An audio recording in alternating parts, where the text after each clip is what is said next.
kepada mengutip 5 faedah daripada ayat yang kita baca ini.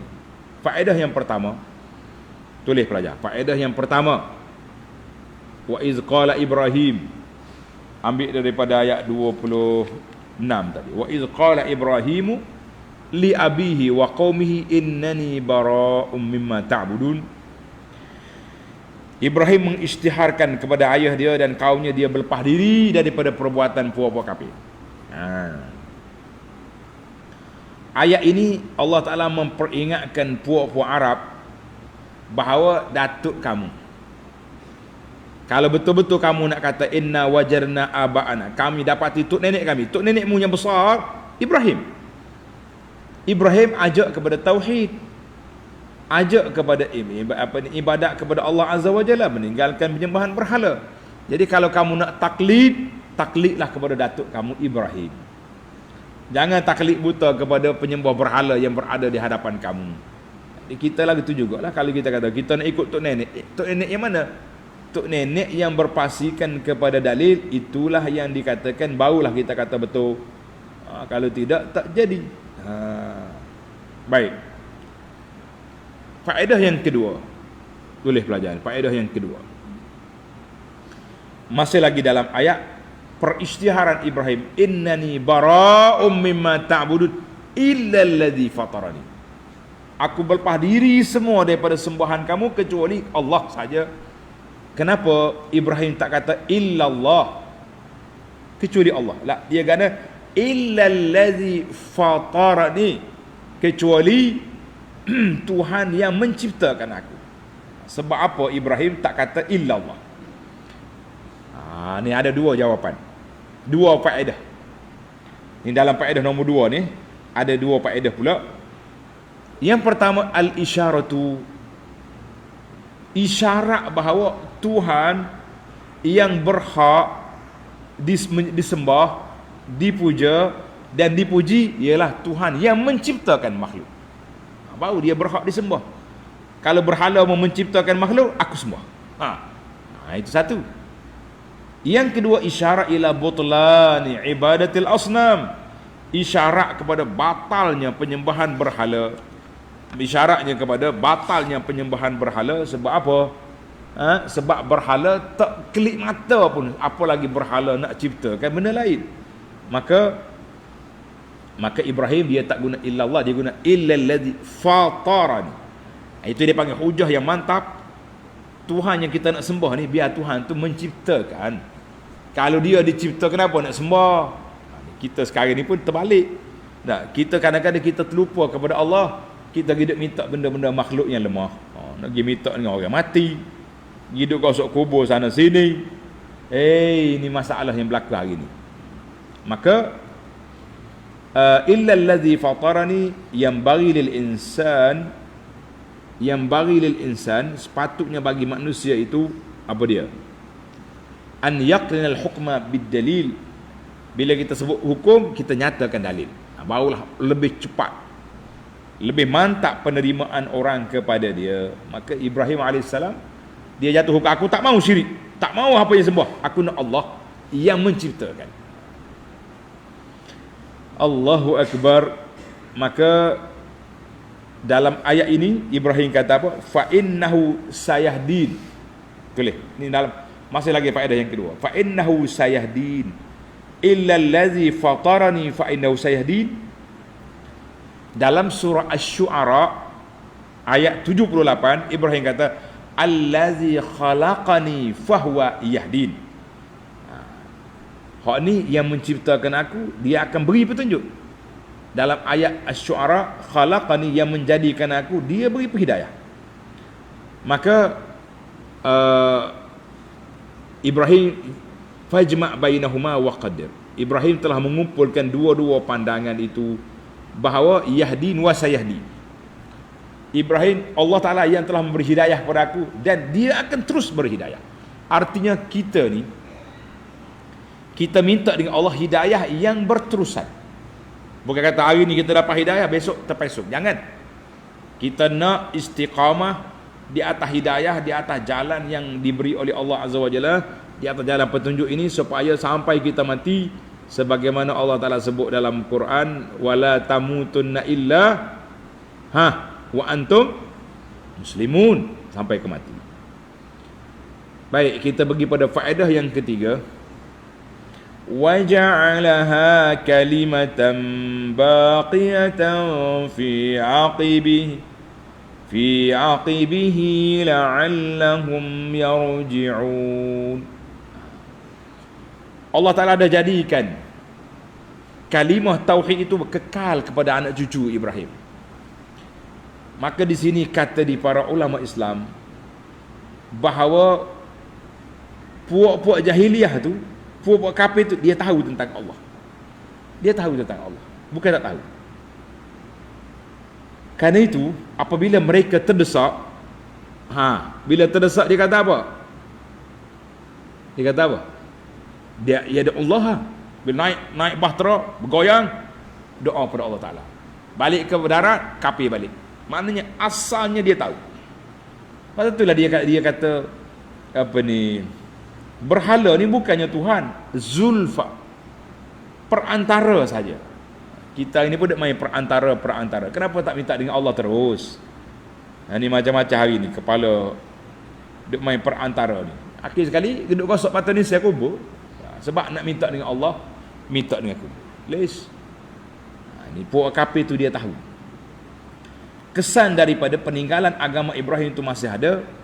Sebab itulah khilaf ulama tentang ahlul fatrah. Dia panggil ahlul fatrah ni orang yang hidup di zaman tidak ada Nabi. Orang yang hidup di zaman tak ada Nabi. Adakah dia masuk neraka ataupun dia beri keuzuran?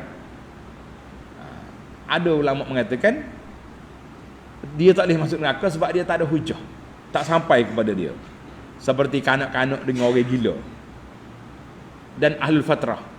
Fatrah ni maksudnya lepas pada Nabi Isa tu tak ada Nabi. Nak sampai ke Nabi kita sallallahu alaihi wasallam. Adakah dia ahlul fatrah ataupun tidak? Jadi ada mengatakan mereka ini akan diuji. Akan diuji balik di hadapan Allah Azza wa Jalla. Kita kata panjang cerita ini. Tuan-tuan boleh tengok dalam huraian masalah ini dalam tafsir Ibnu Katsir dan juga dalam kitab Daf'u Ihamil Ittirab an Ayatil Kitab oleh Syangqiti. Panjang perbahasan tentang ahlul fatrah. Jadi kita mengatakan bahawa asalnya puak musyrik Mekah tu dia tahu adanya Allah Azza wa Jalla. Tapi apa boleh buat? Mereka masih lagi dengan syirik terhadap Allah Azza wa Jalla, ataupun dia campur. Sekali ingat Tuhan, sekali dia syirik. Kita orang Islam jangan nak main campur-campur. Mazhab campur ni tidak ada. Nak murnikan akidah tauhid ataupun kamu pergi kepada bergelombang dengan benda-benda yang membawa kepada syirik pada Allah Azza wa Jalla, kita kata na'udzubillah. Baiklah, yang keempat, kata-kata puak kafir kepada Nabi, ayat 31, wa qalu laula nuzila hadzal Quran. Kenapa Quran ini tidak turun kepada pemimpin besar tu? Pemimpin Quraisy ke, pemimpin Taif ke? Ayat ini menjadi dalil bahawa ta'zimul aghniya, membesarkan orang kaya, orang yang ada pangkat, orang ada kedudukan itu benda lama. Daripada dulu lagi perangai manusia tu lagu tu. Kalau tengok orang besar, celik mata selalu. Tapi Allah Ta'ala nak uji mereka dengan apa? Dengan apa? Dengan Allah Ta'ala lantik Nabi SAW yang tidak di kalangan mereka yang kendaki, bukan orang besar. Bahkan mereka menganggap Nabi ini anak Abi Kabsyah, pengembala kambing.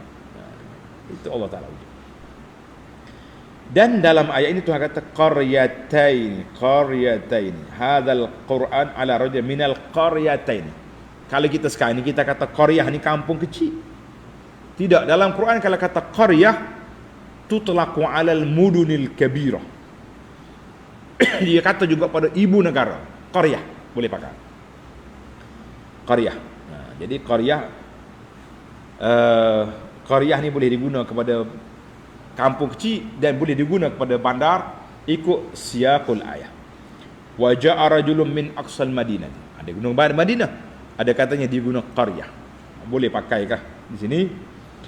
Allahu akbar. Jadi puak kafir dalam surah ini Allah Taala sebut puak kafir sebab apa? Sebab dia nak orang yang menerima jawatan tu mesti orang besar. Maka Allah kata, aku yang bahagi pada kamu hidup dunia pun tak sama, di akhirat pun tak sama. Jadi jangan duduk rasa besar. Kita ni kadang-kadang kita nak orang yang kita nak, iaitu orang besar, orang kecil-kecil tak boleh. Baik, sebagai faedah yang kelima, ayat yang terakhir, ayat 32, nahnu qasamna bainahum ma'isyatahum fil hayatid dunya. Allah kata, aku hak bagi rezeki kamu. Ayat ini menunjukkan bahawa perbezaan kedudukan rezeki manusia tak sama kita. Min sunnatun min sunanillah, telah menjadi ketetapan Allah Azza wa Jalla. Jadi kerana itu, puak-puak kafir, puak-puak sosialis dia panggil ni, nak jadikan dunia ni sama, tak mungkin. Tak mungkin. Tak sedut buah lah kata orang. Tak sedut buah bahawa Tuhan kata aku bagi siap dah dunia ni. Supaya apa? Itu hikmah daripada Allah Azza wa Jalla, supaya kita sedar bahawa kita ni masih lagi perlu memerlukan di antara kita. Maka dengan ini, ayat ini, tulis pelajar-pelajar, para jemaah, ayat ini larangan keras sifat dengki, hasad kepada orang, larang keras. Sebab apa? Ia duk berlaku perbalahan, berlaku pengkhianatan zaman kita hari ni.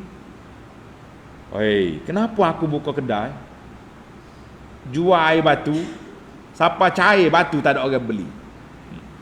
Kawan kita tu buka kedai, siapa Allahu Akbar, dua kotak sehari dia punya susu habis. Nak kata apa? Kita kata, Allah kata apa? Nahnu qasamna bainahum ma'isyatahum, aku bagi rezekimu, tak sedut rezeki.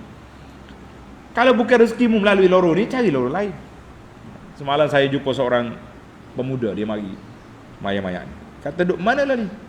Tutup dah kedai hardware. Pasal saya nego muka lain pula. Zaman PKP baru ni, ada orang yang dulu menega kedai ni, kena tutup. Dia boleh jual kambing perak. Dia kata apa? Ada orang yang dulu travel agent, tukar jual bagai frozen. Maknanya pintu rezeki tu luas. Tutup sini, Allah Ta'ala buka pintu lain. Jangan kita duk main-main. Allahu Akbar. Kerana itulah kata seorang imam salaf, tulis awal. Dia kata apa? Nama dia Imam Qatadah. Qala Qatadah rahimahullahu ta'ala, talqar rajulu dha'ifal hilah. Ada kalanya orang ni lemah ya dia, tak pandai pun nak belik-belik, tapi rezeki dia luar. Dia buka kedai, laku orang beli. Ada orang ni cerdik, licik, lincah. Licik, lincah macam-macam. Nak buka kedai makan tu goknya janguk macam hatu pari. Nyo janguk dengan keni lutut, nyo dengan berapa, tak ada orang masuk. Orang bukan nak pergi beli, nak tengok mukamu tu, bukan nak pergi tengok nak makan make up, orang nak makan yang sedap. Jadi ada orang biasa-biasa saja tapi kedai dia laku. Ada orang yang buka kedai comel-comel, tak ada orang pergi. Itu kata di Qatadah. Tak boleh kata apa. Jadi ada orang yang, kerana itulah Allah Ta'ala sebut dalam ayat ini, nahnu qasamna bainahum ma'isyatahum, aku bagi rezeki, mu jangan deki. Kamu jangan berdeki. Ayat ini juga mengajar kepada kita bersifat zuhud dan banyaklah bertawakal kepada Allah Azza wa Jalla. Dunia ni kecil je, kalau kita dapat kita ambil, kalau kita tak dapat kita sabar, ambillah. Dan pintu rezeki berbagai-bagai. Pintu rezeki berbagai, ada rezeki dia dalam ini kita ambil, ada rezeki orang di ini. Jadi jangan duduk tunggu satu pintu je, tertutup pintu ni pakai tutuplah terus. Kita kata tidak. Nahnu qasamna bainahum ma'isyatahum fil hayatid dunya wa rafa'na fawqahum ba'dhin darajat. Apa dia? Liyattakhidha ba'dhum ba'dhan sukhriya. Allah nak permudahkan urusan kita, berbezanya darjat. Ada orang yang pergi ke laut cari laut untuk kita, ada orang pergi ke sawah cari nasi untuk kita, ada orang yang pergi macam-macam, pergi buka ladang kerana cari sayur untuk kita. Semuanya terkumpul dalam satu bekas.